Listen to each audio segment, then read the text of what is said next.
A year ago, Ukrainian President Volodymyr Zelenskiy received standing ovations in the U.S. Congress in his first overseas trip since Russian troops invaded his country.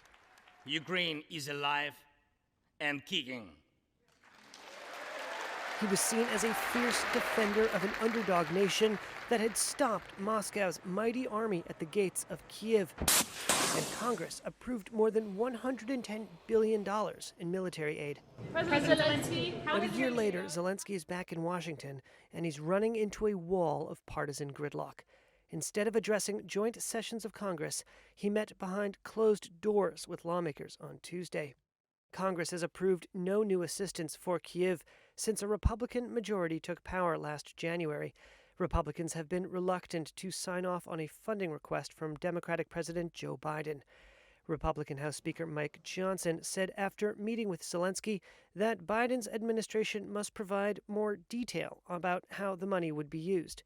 What the Biden administration seems to be asking for is billions of additional dollars with no appropriate oversight, no clear strategy to win, and none of the answers that I think the American people are owed. Meanwhile, the clock is ticking down.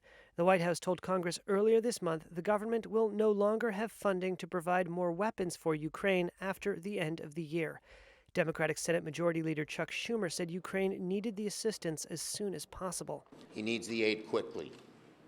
If we don't give the aid quickly, several things will happen. First, the military needs, but second, Europe and many other allies will say, what is going on here? They're not giving them the aid. Thank you. There are just 3 days before Congress recesses for the year on Friday, and Republicans in the House have refused to pass a spending package that contains $61.4 billion in Ukraine aid, unless it also includes funding to stop migrants from crossing the southern U.S. border.